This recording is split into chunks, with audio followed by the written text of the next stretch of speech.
Nuevamente, muy buenas tardes, bienvenidos y bienvenidas. Les recuerdo también que de momento los micrófonos se encuentran deshabilitados con el fin de mantener el orden. Al final de la exposición, como siempre, vamos a abrir un espacio para sus consultas. Continuamos con el ciclo de charlas en conmemoración del Día Internacional de la Seguridad Informática, que desde hace más de 35 años busca generar conciencia sobre los ciberataques y delitos informáticos, así como resaltar la importancia de proteger los datos, tanto personales como laborales, en el ámbito digital. Hoy hablaremos justamente sobre el uso seguro de correo electrónico y mensajería. Para abarcar este tema nos acompaña la ingeniera Fabiola Rodríguez Alfaro. Ella es ingeniera en Ciencias de la Computación e Informática de la Universidad de Costa Rica. Cuenta con una licenciatura en Informática y Administración de Proyectos de la Universidad Estatal a Distancia y una maestría en Computación e Informática de la Universidad de Costa Rica. Ha sido funcionaria de la Universidad de Costa Rica por más de 20 años, en los cuales durante más de 8 años trabajó como informática de la Facultad de Ingeniería y 8 años como coordinadora del área de gestión de infraestructura del Centro de Informática. Actualmente forma parte de la Unidad de Riesgos y Seguridad del Centro de Informática. Sin más, le cedo la palabra a Fabiola. Muchas gracias y buenas tardes. Buenas tardes, gracias Melissa. Vamos a comenzar, voy a compartirles pantalla y por favor me confirman cuando la estén viendo.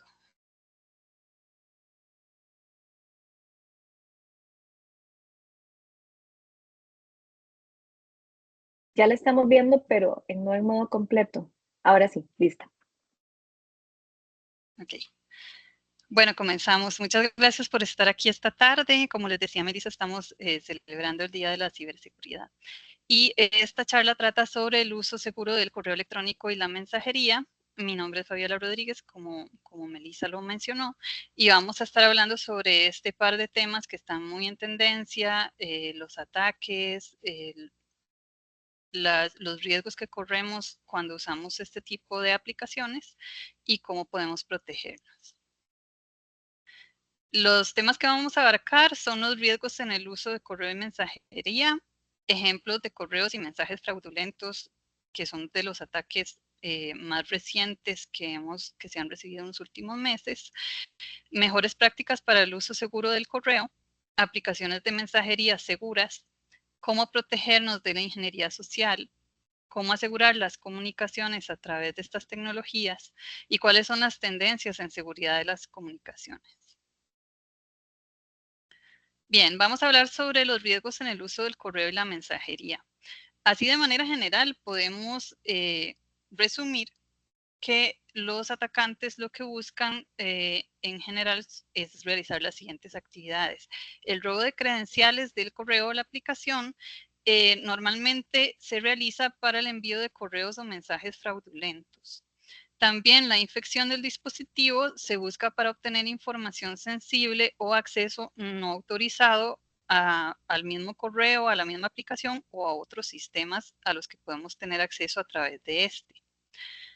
También se busca el robo de dinero. Este se logra por medio del acceso a datos de tarjetas o por enlaces a sitios de compra falsos. También se realiza por medio del robo de contraseñas de, por ejemplo, las plataformas bancarias.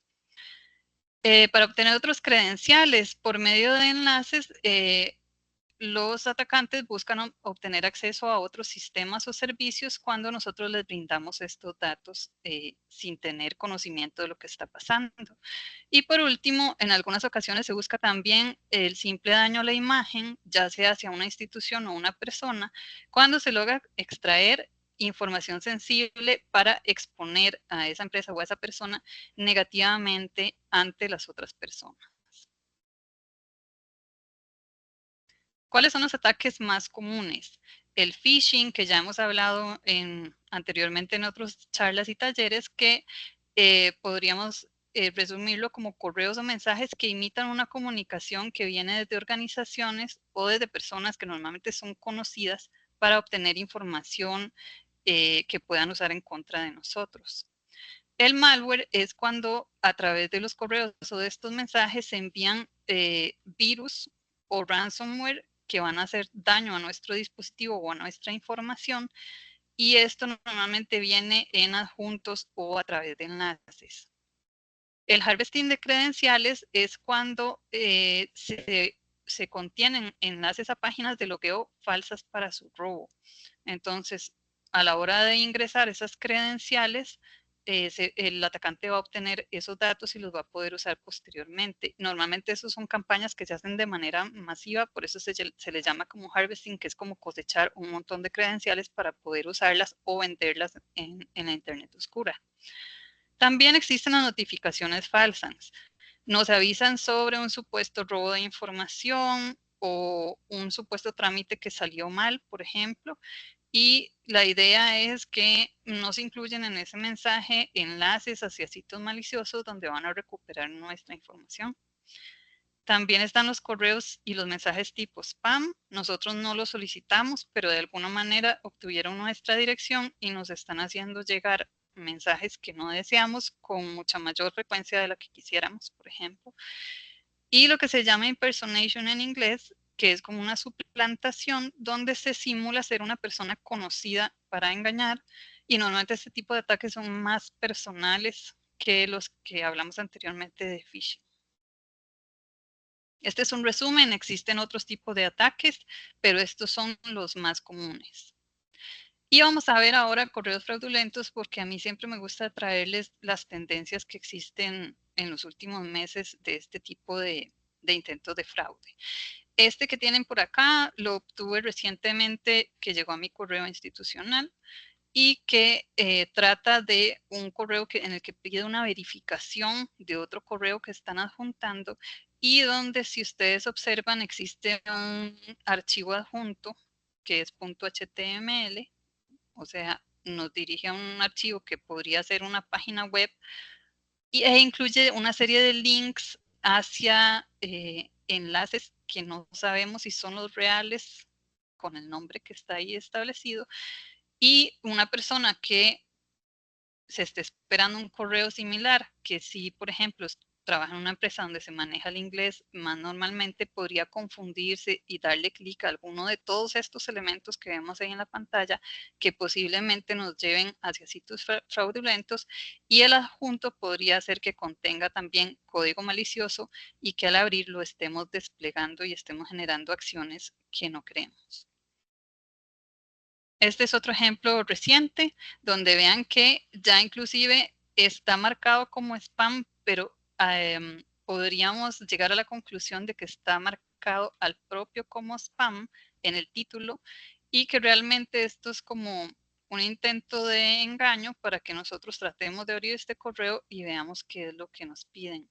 El tema, como podemos ver, es un tema muy extraño, solucionar este problema ahora, y donde se le envían unos avisos de verificaciones fraudulentas o de spam, y se envían unos links a los que normalmente el usuario va a intentar hacer clic y los llevan hacia una página fraudulenta.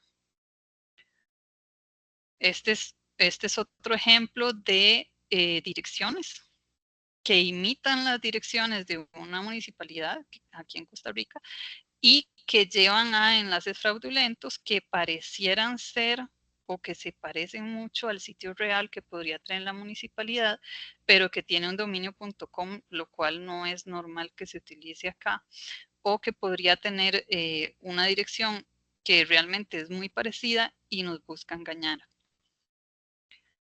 Esto cuando hablamos de correos, pero también en las aplicaciones de mensajería podemos sufrir otro tipo de ataques o intentos de ataque, como estos que les muestro acá. Estos son todos casos reales que han ocurrido en Costa Rica y por eso se los adjunto.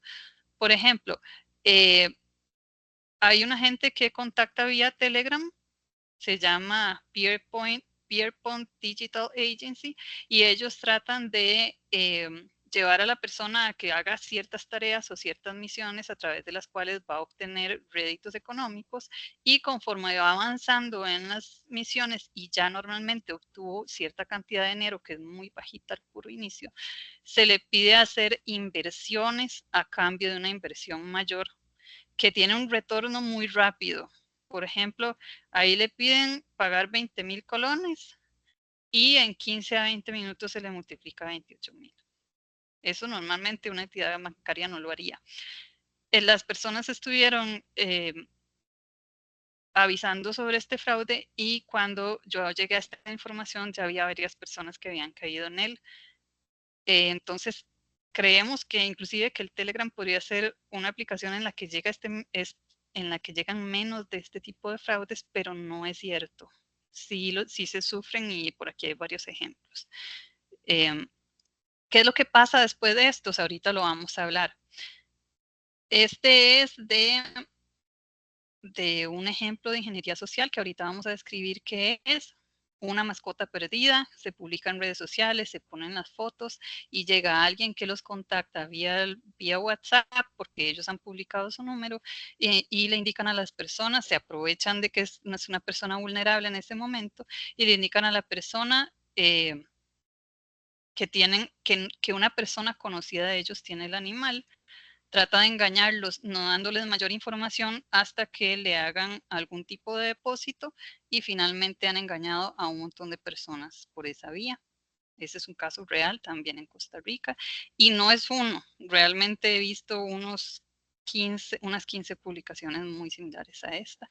Las personas utilizan nombres distintos, normalmente de mujeres, para tratar de generar confianza y en la mayoría de los casos terminan denunciando que cuando intentan llamar no les contestan, pero que al final cuando descubren que es un fraude y les reclaman, la persona que termina contestando audios ya enojada es un hombre, el que está, y normalmente son reos. Entonces vean al nivel que llegamos.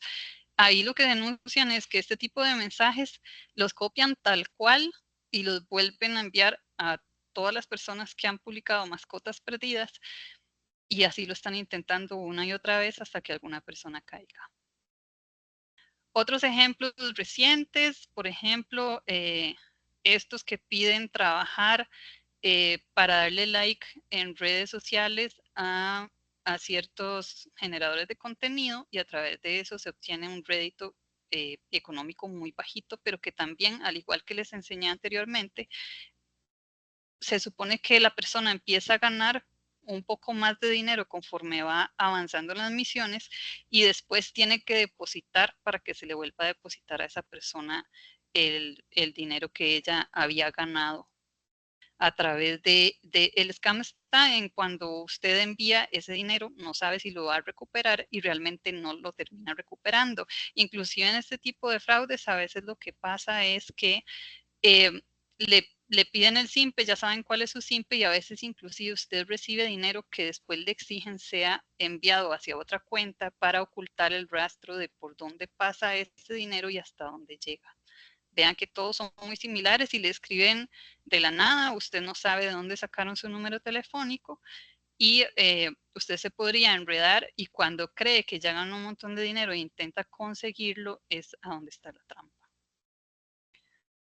Todos estos son recientes, ha habido muchos en los últimos meses que ya les había comentado en charlas anteriores que tienen que ver con paquetería perdida, ahora hay unos que están muy de moda de multas de tránsito, hay otros que están de moda de, por ejemplo, si tiene usted habilitado algún pago automático de algún servicio le mandan a decir que no se le aplicó, que usted está atrasado, que le urge que se ponga al día porque si no le cortan el servicio y empiezan a enredar a las personas a través de este tipo de mensajes en los que alguna persona apurada o preocupada podría caer. Entonces, ¿qué es lo que podemos hacer? ¿Cuáles son mejores prácticas para el uso seguro del correo? Siempre utilizar contraseñas únicas y robustas. Con única nos referimos a que en cada servicio de correo y en cada otro servicio de aplicaciones y de otras cosas que utilicemos en línea o no en línea, deberíamos utilizar contraseñas diferentes. Esto porque nuestra contraseña, si usamos la misma y alguna vez es vulnerada, va a generar que puedan obtener las credenciales de múltiples servicios y hacernos mucho más daño que si tenemos contraseñas diferentes que no sean fácilmente adivinables a partir de la primera. Y robustas significa que tengan suficiente cantidad de caracteres. Ahora se recomienda de 12 en adelante. ¿Por qué de 12? Ya lo hemos hablado antes, pero esto tiene que ver con que cuando las contraseñas son muy cortas, son muy fáciles de adivinar con ciertas técnicas que utilizan los atacantes para intentar adivinar, y conforme más corta sea la palabra, el algoritmo más rápidamente va a encontrarla. Que utilicemos los números, los símbolos especiales, que cuanto más complicado sea y menos se parezca a un lenguaje normal, va a ser menos susceptible a este tipo de ataques donde se intenta adivinar. El segundo factor de autenticación es sumamente importante también, y preferiblemente que sea un segundo factor de autenticación que no llegue al mismo servicio, sino que llegue a otro dispositivo y a un servicio completamente diferente. Recientemente estuve leyendo que habían ataques en los que, por ejemplo, lograban vulnerar cuentas del Telegram o de alguno de estos otros servicios porque, aunque tenían habilitado el segundo factor de autenticación, lograban que el segundo factor llegara hacia el mismo servicio que ellos ya tenían vulnerado, lo lograban cambiar. Y en ese caso, pues estaban logrando acceder cuando hacían el cambio para que llegara al mismo lugar. Si nosotros ya lo tuviéramos configurado así, estamos facilitando muchísimo que la persona tenga acceso, pueda cambiar inclusive todos los credenciales y que cuando nos demos cuenta ya sea muy tarde. Esto lo usan desde hace bastantes meses y convierte el segundo factor en algo vulnerable si no sabemos utilizarlo correctamente. Por ejemplo, si me estoy logueando en la computadora a cierto correo, debería llegar mi segundo factor a un celular mientras lo tenga cerca para que yo esté, para que esté realmente funcionando como un control cruzado y no dentro de un solo dispositivo. También es importante aprender a reconocer los correos y los adjuntos sospechosos, todos esos mensajes, todos esos enlaces que pueden contener, y ahorita vamos a ver cómo podemos irnos dando cuenta o sospechando de ciertas características que tienen. Y también evitar el uso de redes inalámbricas públicas como las que están en ciertos lugares, los parques, las paradas de bus, las que podemos encontrar en centros comerciales, en restaurantes o cafés, para comunicaciones sensibles. Por ejemplo, el correo de la empresa donde yo trabajo, yo no debería accederlo desde ahí. Estoy poniendo en riesgo no solo mi cuenta, sino toda la infraestructura de la empresa para la que yo trabajo. Si estoy enviando un documento que para mí es un documento sensible, o es una publicación que apenas estoy enviando a que la revisen, debería protegerla y no enviarla a través de esas redes. ¿Qué es lo que pasa con esas redes? Que normalmente la protección o la seguridad que brindan es muy baja y alguien podría estar conectado y podría robarse o estar ahí vigilando qué es lo que las personas se están intercambiando, y puede fácilmente hacer robo de las comunicaciones que estemos enviando a través de esa red en ese momento específico. Otra mejor práctica que no está ahí, pero que es muy importante y que a veces nos parece que es muy obvia: deberíamos cerrar la sesión del correo electrónico justo cuando lo terminamos de utilizar. Esto especialmente importante cuando estamos usando un dispositivo compartido o cuando nuestro dispositivo podría estar al alcance de otras personas de manera fácil y no podemos evitarlo. Entonces, cerrar la sesión para hacer más difícil el acceso de una tercera persona. Ahora bien, si hablamos de las aplicaciones de mensajería, ¿cuáles son seguras? Primero vamos a ver qué es lo importante y qué es lo que las hace seguras. Hay un mecanismo que se llama encripción punto a punto, que es diferente de los mecanismos que se usaban hace unos años o hace un tiempo, porque nos garantiza que todo el mensaje, desde que salen de nuestro dispositivo, pasa por el servidor y por toda la red y llega al destino, la otra persona a la que nos estamos dirigiendo. Por completo el mensaje va a ir encriptado. Esto significa que se le aplica un algoritmo que permite protegerlo, que no va a ser de manera sencilla. Sin usar mucho poder computacional, no va a poder leerse fácilmente. Entonces, esto permite que a través de toda la transmisión de ese mensaje, el mismo vaya encriptado y nadie pueda, que si una persona puede acceder a él, no pueda leerlo. o por lo menos le hacemos muy difícil que logre leerlo en algún momento. Anteriormente, la encripción se daba solo en ciertos momentos de la comunicación. Es por eso que el punto a punto es la forma más segura de proteger esos datos, porque nos garantizamos que, por ejemplo, si yo lo estoy enviando de mi teléfono al teléfono de un familiar, hasta que le llega a la persona se puede abrir y durante la transmisión estuvo encriptado todo el tiempo. Entonces eso es muy importante que lo verifiquemos si vamos a utilizar para comunicaciones sensibles alguna de estas aplicaciones de mensajería. En cuanto a privacidad de los datos, es importante que revisemos también cuáles protegen y cuáles guardan menos datos de los que nosotros tenemos que ingresar a la aplicación o de los que estamos intercambiando. Hay países que están mucho más avanzados en los que se favorece la privacidad de estos datos y la tienen que garantizar los fabricantes de las aplicaciones a través de ciertas pruebas o estándares que se les pueden aplicar y que en caso de que ellos violen estas convenciones establecidas, pues sufren grandes multas que hacen que realmente ellos se vean obligados a atenderlas. El segundo factor de autenticación, que es algo que ya mencionamos anteriormente, que por ejemplo llegue a mi celular una verificación, que podría ser una combinación de números, que podría ser simplemente que yo le dé un botón de autorización y diga sí soy yo la persona que está accediendo a esto, es algo que se usa cada vez más y que inclusive en algunos casos reemplaza las contraseñas cuando el dispositivo ya es conocido para la aplicación que nosotros lo hemos usado anteriormente. Y por último, existen formas de tener comunicaciones más seguras a través de estas aplicaciones. Por ejemplo, en Telegram y posteriormente en WhatsApp se creó lo que es la autodestrucción o los chats ocultos, que lo que permiten es que tengamos una comunicación que realmente es segura, porque normalmente se va a hacer un borrado. Existe, por ejemplo, la opción de enviar imágenes y que solamente se puedan ver una sola vez y que solamente se vean cuando la persona las abre y después ya no se puedan volver a ver. O chats en los que establecemos que cada cierto tiempo se limpien y que garantizan que nuestros datos que estuvimos manteniendo o enviando a través de esa comunicación no estén guardados en ningún lugar a partir de la comunicación.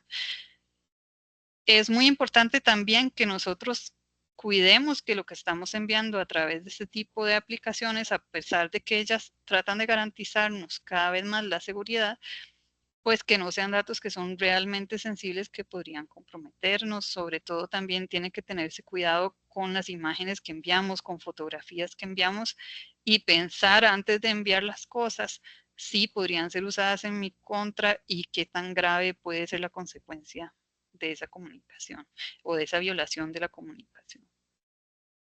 Ahora, ¿cuáles son las aplicaciones de mensajería más conocidas y que son seguras? Signal ocupa el primer lugar y no solamente es porque brinda una encripción de punto a punto, sino porque es la única o una de las que garantiza mayor privacidad de los datos, porque guarda menor cantidad de metadatos, que son esos datos sobre el usuario que van eh, adjuntas a los mensajes y que podrían servir para cierto rastreo. Entonces, la mayor protección la proveen ellos. El WhatsApp y el Telegram han mejorado en los últimos años el asunto de la encripción punto a punto, aunque en algunos aspectos de privacidad eh, podrían estar por debajo del Signal todavía, de hecho lo están. Y ahí menciono algunos otros que aunque no los conocemos, se usan mucho para comunicaciones seguras en ambientes laborales y el iMessage que se usa en la parte de Apple, que también tiene seguridad, me parece que la tiene punto a punto también, según lo que estuve revisando, y que algunas lo que nos quedan debiendo es en el tema de la garantía de la privacidad. Entonces ahí nosotros podríamos hacer un análisis de cuál es mejor de acuerdo a la información que queremos compartir a través de las aplicaciones. Y ahora vamos a hablar del tema que está mucho detrás de todos estos ataques o intentos de fraude que veíamos anteriormente. La ingeniería social es una serie de técnicas de manipulación psicológica que lo que van a permitir es obtener cierta confianza de la persona para que nos brinde información confidencial, credenciales, inclusive el acceso físico o virtual a la infraestructura de una empresa o de una persona, y por último, un beneficio económico. Usualmente van a sacar provecho de la confianza, de las emociones de la persona en ese momento o de la autoridad de las personas. Hablamos anteriormente, cuando una persona está emocionalmente vulnerable, se le perdió la mascota, algo le pasó, publica, una persona se puede aprovechar de ella.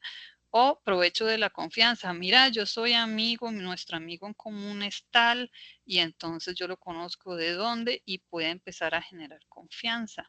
O que, por ejemplo, el atacante se disfrace, se vista, se haga pasar por una persona adulta mayor o por alguien que nos genere como cierta ternura, cierta confianza para sacar provecho de nosotros.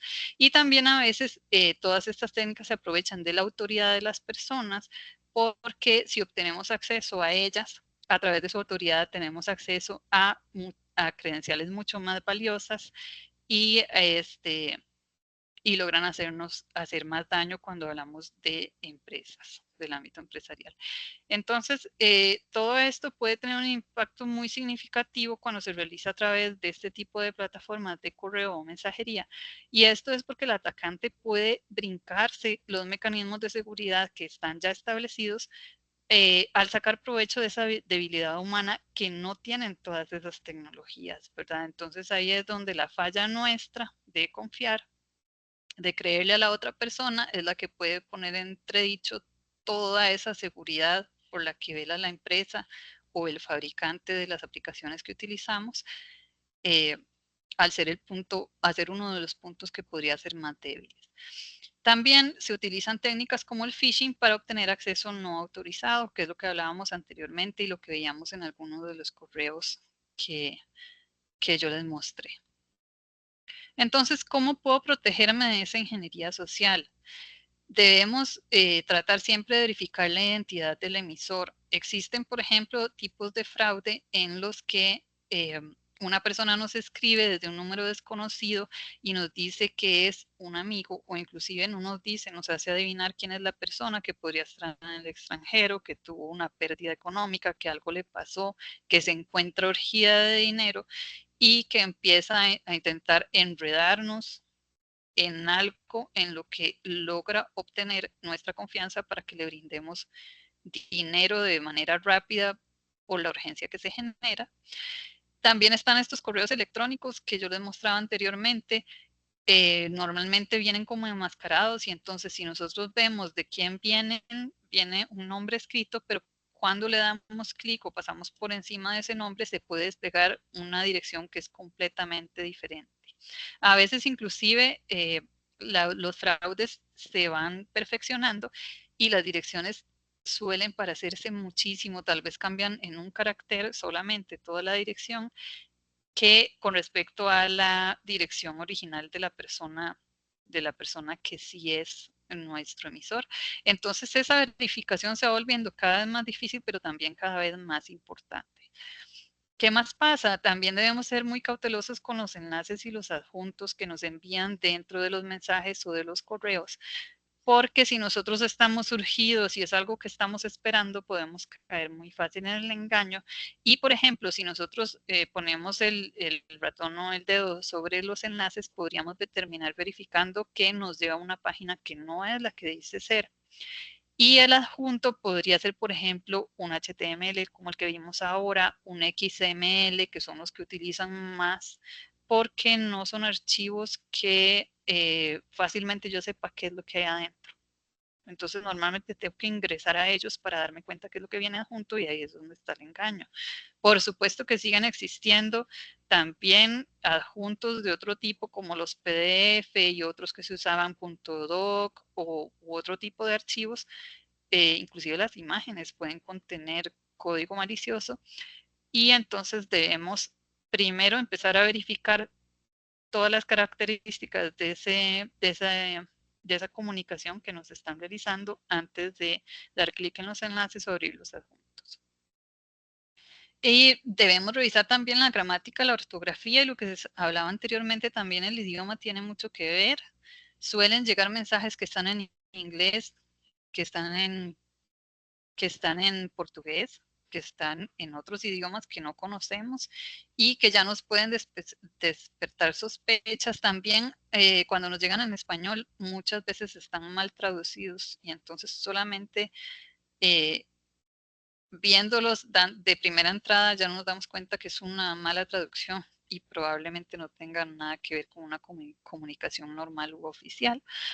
Hay que cuestionarse también el sentido de urgencia que nos pueden despertar. Hay algunos de ellos, como les mencionaba, que le dicen se le venció el pago de tal cosa y se le va a cobrar una multa, ingrese al sitio de la municipalidad o al sitio del ICE o a algún otro sitio para que haga el pago urgentemente.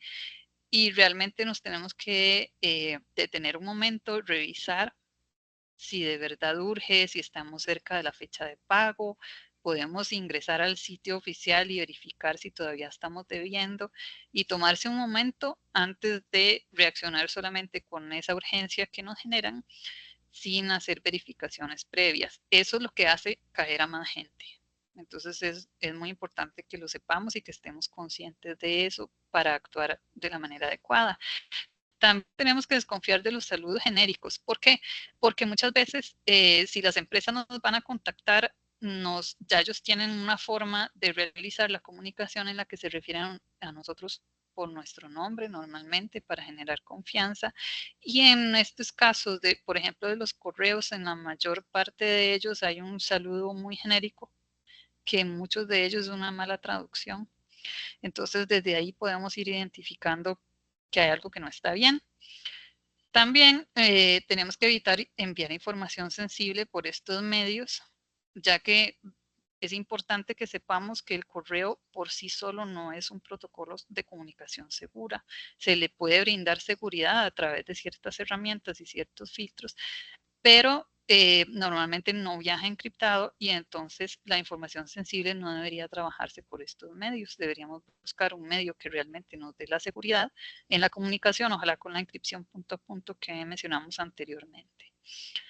También podrían contener solicitudes inusuales, que alguien nos esté contactando que no se comunicaba con nosotros hace mucho tiempo, que sea algo extraño a lo que no estamos acostumbrados o que no tenga nada que ver con el rol de la persona o con el rol de esa persona cuando se trata de asuntos personales en nuestra familia o en nuestro entorno. Ya eso nos puede generar alarma.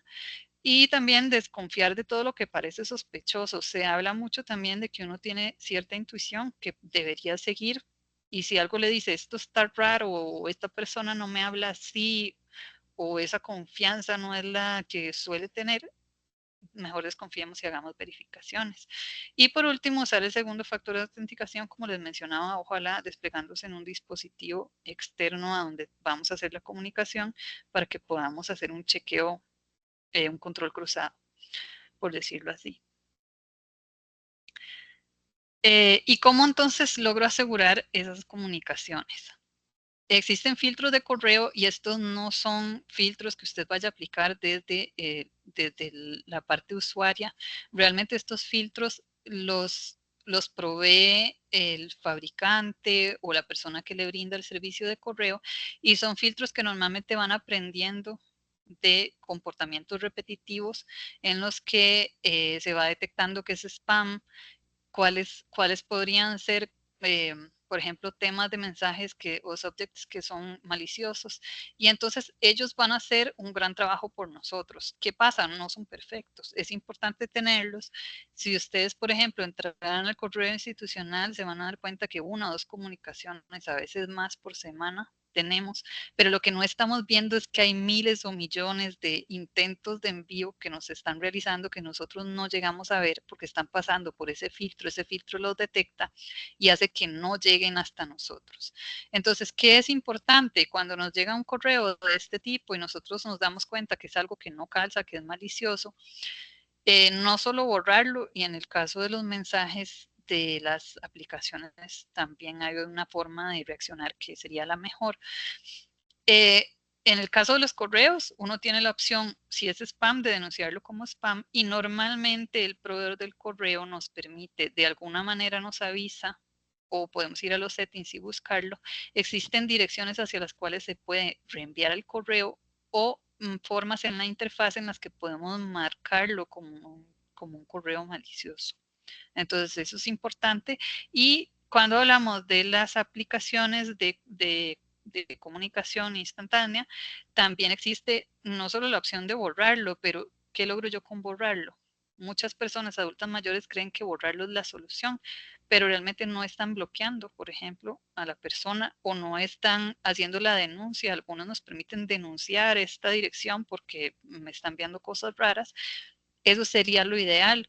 Primero, el bloqueo porque permite que no nos vuelvan a contactar, por lo menos por el mismo número o desde el mismo emisor exacto.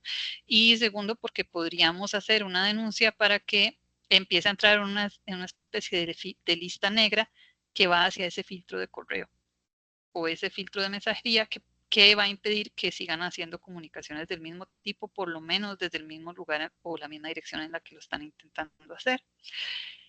También es súper importante que tengamos software de protección tipo antivirus y antimalware en nuestros dispositivos.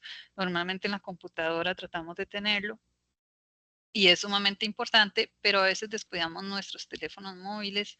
Yo no les puedo ahorita por un asunto de ser neutral recomendar un antivirus en específico, pero sí existen antivirus hechos para dispositivos móviles, que sería importante que nosotros empecemos a leer un poco más, a revisar cuáles son los mejores, cuáles recargan menos el dispositivo, pero hacen bien el trabajo y que nos pueden poner en cuarentena o advertir antes de que nos haga algún mal sobre el dispositivo. También deberíamos bloquear todos esos contactos desconocidos que nos escriben y ni siquiera sabemos para qué. Si no estamos esperando una comunicación específica en ese momento, es mejor el bloqueo, que era los que les mencionaba anteriormente. Y es sumamente importante que no contestemos a esos mensajes o correos porque podríamos entrar en bases de datos donde ellos automáticamente toman nuestra dirección o nuestro número de teléfono y dicen esta persona sí contesta y sí existe. Pero más allá de eso, existe un gran riesgo que no conocemos, que al contestar llamadas a través del WhatsApp o de alguna de estas aplicaciones de mensajería, pueden estar tomando nuestra imagen para generar videos falsos o imágenes falsas sin que jamás nos imaginemos que algo así puede pasar. Y después pueden utilizar todos estos videos o estas imágenes para cometernos un fraude económico. Entonces, es importante que tengamos nuestra imagen protegida en la medida de lo posible. También podemos evitar el uso de aplicaciones inseguras. Si logramos encontrar un ranking en Internet que dice la menos segura es esta y la más segura es tal, pues deberíamos cuestionarnos cuál estamos usando y con cuáles fines, porque todo lo que sea sensible deberíamos protegerlo en la medida de lo posible. Y por último, hay que tener cautela con los datos que se envían o comparten, como les mencionaba anteriormente. En muchas empresas o en muchos casos personales, pecamos de enviar cosas, inclusive a personas que acabamos de conocer, que conocemos recientemente, o datos muy específicos que podrían ser de la empresa, que podrían ser protegidos, los compartimos y después cuánto daño nos pueden hacer a través de esos datos si se violara esa comunicación y se usara con fines maliciosos. Eso siempre debemos cuestionarlo. Y por último, les quiero hablar de tendencias en seguridad de las comunicaciones. Estos a veces para usuarios finales es un poco difícil de entender, pero es importante que vayamos conociendo este tipo de terminología. Por ejemplo, el Zero Trust es algo que se empezó a usar desde hace unos pocos años para acá y en realidad es como una metodología en la que establecemos que no tenemos confianza en nadie, excepto lo que nosotros mismos establecemos que sí va a ser confiable. Entonces, se basa en una serie de configuraciones de todos los elementos que le dan protección a nuestras redes, a nuestros servicios, y en los cuales decimos, todo se deniega excepto lo que yo establecí. Y si, por ejemplo, necesitamos crear comunicaciones nuevas, pues tenemos que ajustar todas esas configuraciones, por supuesto, para que empiecen a funcionar. Pero va a evitar que un montón de intentos de comunicaciones inseguras, fraudulentas o maliciosas estén ingresando a nuestros dispositivos, a nuestras infraestructuras. Esto viene cada vez más en uso y realmente son de las mejores metodologías de protección que podemos tener, sobre todo si se aplican en capas, que es lo más importante. Ya hemos hablado en charlas anteriores sobre que la seguridad debería ser en varias capas, para que si el atacante logra vulnerar una, sea más complicado seguir pasando a través de las capas restantes. La inteligencia artificial evidentemente también es una tendencia que se utiliza cada vez más, no solo para reconocer cuando hay intentos de actividades maliciosas, sino también para actuar a raíz de ellas, que podemos establecer o automatizar ciertas tareas de respuesta a incidentes, por ejemplo, generar bloqueos, incluirlos en listas negras, comenzar a reaccionar automáticamente sin que una persona tenga que estar ahí dándole seguimiento las 24 horas. Y esto nos ahorra muchos dolores de cabeza y puede ser un gran aliado en la automatización de esa seguridad que buscamos. Eso se ha ido perfeccionando con los años y con los sistemas estos de aprendizaje de Machine Learning. Podemos lograr que ellos vayan aprendiendo patrones de que es inusual, más bien se basan en lo que sí es usual y en todas las comunicaciones que sí son las que deberían, para aprender qué es inusual y también podemos alimentarles qué es lo malicioso y ellos van a aprender cada vez más a perfeccionar esa detección que pueden realizar. La encripción punto a punto, como les mencionaba, es una de las mejores metodologías que podemos usar para asegurar que el mensaje no fue escuchado por alguien más o que no fue cambiado durante la transmisión. La autenticación biométrica, pero cada vez ha ido mejorando más. Entonces se utiliza mayor detalle de las huellas o del iris o de lo que se utilice para hacer esa detección y esa autenticación. Y eso lo que permite es que sea más difícil que puedan tener acceso a nuestra cuenta o a nuestros datos. El blockchain es otra tecnología que se usa desde hace varios años, tal vez aquí un poco menos, pero el blockchain consiste también en brindarle una protección completa a ciertas transacciones, porque las divide como una estructura de bloques en los cuales cada bloque trae una identificación del bloque anterior. Eso garantiza que, además de que no podamos extraer o cambiar un bloque, la comunicación se debería mantener en el mismo orden y de la misma forma que se hizo, y se garantiza la integridad de toda esa transmisión, porque si existe algún intento de modificación, se va a detectar por la misma tecnología. Es una tecnología compleja, pero nos provee una gran seguridad en transacciones, sobre todo cuando tienen que intervenir varios actores. El SASE es una de las tecnologías más nuevas, que lo que hace es establecer cierto borde a través de la nube y que concede el acceso a la red o a las aplicaciones o a los servicios en función de estas aplicaciones y de las identidades de los usuarios. Entonces hace como un control cruzado de qué es lo que podemos usar, qué está autorizado, si soy quien digo ser, para poder acceder a nuestra infraestructura o a nuestros servicios. Y por último, tecnologías para la mejora de la privacidad, que eso es algo que nos deben sinceramente muchos países o muchos fabricantes, y que cada vez los gobiernos de otros países están presionando más para que se haga una garantía de que nuestros datos se mantienen privados y sobre todo que se guarde la menor cantidad de datos privados posible en las infraestructuras y en los respaldos que poseen este tipo de fabricantes. Puedo mencionarles que he intentado tener la mayor cantidad de ejemplos y que es muy importante que estemos conscientes de este tipo de temas como usuarios, porque no es sencillo. ¿Qué es lo que sigue siendo de vital importancia? Lo que les hablaba, la educación y concienciación de los usuarios es sumamente importante, porque como les mencionaba anteriormente, el factor humano puede hacer que nosotros fallemos y que eso lleve a fraudes o a acciones maliciosas muy grandes, sobre todo cuando hablamos de las empresas. Y el cumplimiento de regulaciones y de protección de datos, que era lo que les mencionaba, que conforme se van creando regulaciones mucho más estrictas, nos vamos a ver más beneficiados los usuarios por la protección que nos van a brindar las plataformas y las tecnologías que usamos. Y podemos hablar como último punto de los consejos finales. Este es el que siempre les voy a dar en cualquier charla que les esté dando porque es sumamente importante. Mantener el software y nuestra base de aplicaciones todas actualizadas lo más posible, que si se generan nuevos parches, nuevas actualizaciones, tengamos casi que esto en automático para que podamos tener nuestro equipo en las mejores condiciones y conforme más actualizado lo tengamos, por lo menos las debilidades que se han encontrado en los últimos días, normalmente ya las vamos a tener cubiertas. Esto es sumamente importante para evitar a futuro sufrir este tipo de ataques. Tener conocimientos actualizados en cuanto a ciberseguridad y nuevos riesgos. Vean que salen nuevos tipos de ataques, nuevos tipos de virus, nuevos tipos de intentos de comunicación fraudulenta todos los días.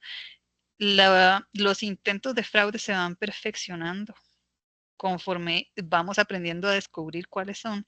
Entonces, es muy importante que nos mantengamos actualizados en todos estos temas. Habilitar el segundo factor de autenticación, lo repito, porque ahora es una de las formas de hacer más difícil que accedan a nuestras cuentas. Aprender a identificar los mensajes sospechosos, como les mencionaba anteriormente. Y por último, este es un tema muy importante, pero cuando trabajamos o estudiamos es sumamente importante que no confundamos o que no utilicemos el correo o las cuentas del trabajo del estudio con los correos personales en los que probablemente esos correos los vayamos a publicar o los vayamos a utilizar para otras aplicaciones y comenzamos a recibir mayor intento de fraude o de estafa. Y también porque si no somos suficientemente cuidadosos, si estamos usando el correo laboral o el correo de estudio para otras cosas, podría ser que caigamos en algún tipo de fraude y que pongamos en riesgo toda la infraestructura de la institución. Entonces es sumamente importante y recomendado que tengamos correos para uso personal y para uso de laboral o del estudio y que no mezclemos ambos mundos para tratar de mantener nuestras mismas cuentas y nuestras mismas credenciales institucionales protegidas, porque esto nos podría doler mucho si son vulneradas. Hasta aquí llega la charla. Yo les agradezco la atención y si tienen consultas o comentarios, los invito a que participen. Muchísimas gracias, Fabiola. Vamos a abrir justamente el espacio para consultas. Pueden indicarlas por medio del chat o pueden utilizar la acción de levantar la mano para cederles la palabra. Quería aprovechar también para compartirles la invitación de la última charla de este pequeño ciclo y también la última que tenemos programada para este año sobre el oficial de seguridad de la información, o CISO por sus siglas en inglés, y su papel en las organizaciones. Les voy a compartir el enlace de inscripción en el chat y quedamos atentas de si tienen alguna consulta, pueden dejarla igual por el chat o les habilitamos el micrófono.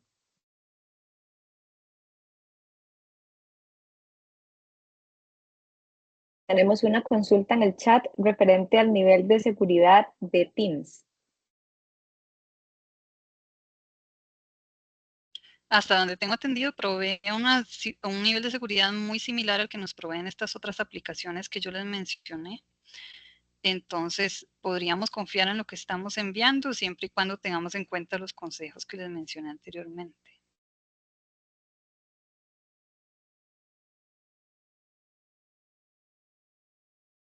Me parece que era la única consulta que teníamos. Entonces estaríamos cerrando. Nuevamente reiterarles el agradecimiento por su participación, a Fabiola por preparar esta información y esperamos que nos puedan acompañar ya sea en la actividad de mañana o en actividades futuras. Muchísimas gracias y que tengan una excelente tarde. Gracias.